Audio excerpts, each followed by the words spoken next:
یہ ملک قیدی نمبر 804 سے صلح کیے بغیر آگے نہیں جا سکتا. آپ نے صلح کرنی ہے تو یہ ملک آگے جائے گا. اور جو کہتے ہیں نا کہ آپ اگر نہیں کرتے تو عوام آپ سے صلح نہیں کرتی. تو سوچیں کیونکہ ہم سارے ایک دوسرے کے لیے امپورٹنٹ ہیں.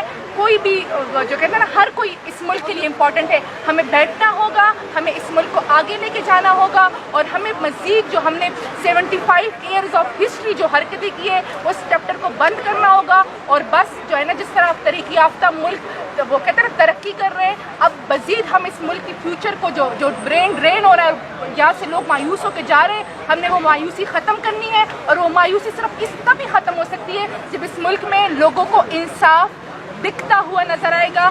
اگر اس ملک کے پرائم منسٹر کو انصاف نہیں مل سکتا تو آپ کو کیا لگتا ہے کسی غریب کو مل سکتا ہے؟ تو یہ ایک آج وہ کہتے ہیں نا کل فیصلہ آ رہا ہے, لیکن آج کی رات ان کے پاس ہے. سوچیں, ڈیسائیڈ کریں کہ آپ نے اس ملک کو کہاں لے کے جانا ہے. آپ کے پاس دو آپشن ہے, یا آپ نے اس ملک کو خانہ جنگی کی طرف لے کے جانا ہے, یا آپ نے اس ملک کو ترقی یافتہ کرنا ہے اور چاند پہ لے کے جانا ہے. بریکنگ نیوز بھی آپ کے ساتھ شیئر کریں, شاید آپ کو پتا ہوگا کہ FIA حکام آلریڈی ابھی فیصلہ آیا ہی نہیں ہے اور پہنچ چکے ہیں اٹک جیل میں. تو اس لیے میں کہہ رہی ہوں نا کہ ان کو تھوڑا ٹائم چاہیے, اور انہیں پتہ ہے کہ سسپینشن تو ہو جائے گا, تو اس لیے وہ جو مین وائل ٹائم یوٹیلائز کرنا چاہ رہے ہیں تاکہ وہ جو ڈیو پروسیس آف لا ہے وہ اڈاپٹ کر سکے اور خان صاحب کو کسی اور چیز میں اریسٹ کرے. لیکن اس کے لیے بھی ہم سپریم کورٹ آلریڈی جا چکے ہیں, کیونکہ خان صاحب کی جو FIR ہیں وہ 2 صوبے پر مشتمل ہے, اسلام آباد میں بھی ہے. تو اس لیے ہم ہر ہائی کورٹ نہیں جا سکتے, ہم نے سپریم کورٹ ہی جانا ہے لا کے مطابق. تو انشاءاللہ ہمیں امید ہے کہ ہمیں وہاں سے ونڈو ملے گی. اور جو خان صاحب کی جس طرح آصف علی زرداری کیس میں ایک فیصلہ آیا تھا کہ ایک بندہ ایک کیس میں اریسٹ ہو تو آپ اس کو دوبارہ اریسٹ نہیں کر سکتے. تو ہمیں امید ہے کہ انصاف ملے گا اور ریلیف. اچھا میم, آپ کو ایک چیز فیل آئی ہو شاید کہ یہ جو فیصلہ ہے اسی نوعیت کا ہے جیسے خان صاحب ابھی فیصلہ جاری نہیں ہوا تھا ریٹن فارم میں اور ادھر سے زمان پارک میں پہنچ گئے تھے پولیس والے, تو یہیں پہ بھی ابھی فیصلہ محفوظ تقریباً نہیں ہوا تھا اور آلریڈی ہمیں خبریں مل گئی تھی کہ FIA حکام پہنچ چکے ہیں. تو آپ کو یہ کنٹرولڈ فیصلہ تو نہیں لگ رہا؟ نہیں, دیکھیں اب اس سے زیادہ وہ اس کو ڈیلے نہیں کر سکتے تھے, لنگر آن نہیں کر سکتے تھے, تو اس لیے ان کو یہ فیصلہ دینا ہی تھا. تو اس جیسے میں نے پہلے کہا تھا نا کہ یہ عیاں ہے یہ بات کہ اس میں خان صاحب کا جو سینٹینس تھا وہ سسپینڈ ہونا ہی تھا. تو اب ہو چکا ہے, لیکن کیونکہ وہ چاہتے ہیں کسی طریقے سے کہ خان صاحب کو اندر رکھا جائے تو وہ ایک FIR کے بعد ایک کیس کے بعد دوسرے میں کریں گے. لیکن وہی میں بتا رہی ہوں کہ ہمیں اس میں پہلے سے ہی پٹیشن میں جا چکے ہیں. ہمیں امید ہے کہ انشاءاللہ تعالیٰ جو ہے نا ہمیں ریلیف مل جائے گا. اور ابھی آپ کو میں ایک اور وہ بھی بتاؤں کہ حامد خان صاحب واپس آ چکے ہیں اور وہ فرنٹ لیڈ لے گئے. آج کی اس بات میں کوئی تلخی نظر آئی ہے آپ کو کورٹ روم کے اندر؟ پہلے جس طرح سے لطیف کھوسہ کی جانب سے ہم نے دیکھا کہ اسلام آباد ہائی کورٹ کے چیف جسٹس پر تھوڑا سا برہم نہیں ہوئے تھے, تلخی تو نظر نہیں آئی. ہاں, جب بالکل آخر میں امجد پرویز کا بار لنگر آن کرنے کی کوشش کر رہے تھے, اور سب سے مزے کی بات کہ انہوں نے آج کیا کہ جو خواجہ حارث صاحب نے ایفیڈیوٹ دیا ہے تو وہ تو آپ کی فوٹو کاپی مجھے مل چکی ہے, لیکن کورٹ کا جو CM جو اٹیسٹڈ ہوتا ہے وہ مجھے نہیں ملا.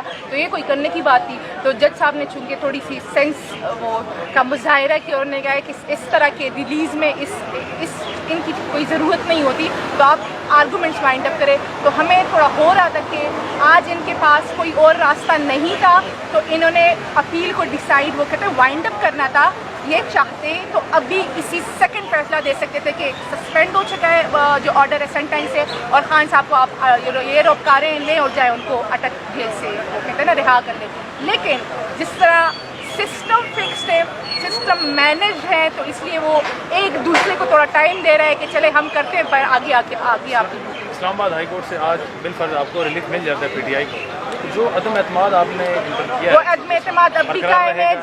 جب خان صاحب نے کہا ہے کہ مجھے ان پہ اعتبار نہیں ہے تو ہم کیسے وہ اپنی طرف سے کہہ سکتے ہیں؟ خان صاحب پہلے بھی کہہ رہے تھے, اب بھی کہہ رہے ہیں اور شاید آگے بھی کہیں. لیکن چونکہ وہی میں بتا رہی ہوں کہ ان کے پاس اب وہ راستے ختم ہو چکے تھے, ان کے پاس کوئی اور چارہ نہیں تھا, یہ ڈیسائیڈ کرنا ہی کرنا تھا. یہ پوری قوم کی نظر ہے, آپ کیسے ہر دن تو دھوکہ نہیں دے سکتے. 3 دن آپ نے ڈیلے کر دیا ہے, لیکن آگے جو باقی کے مقدمے وہ اسلام آباد میں ہی ہیں, یہی سے فیسیلیٹیٹ کیا جائے گا.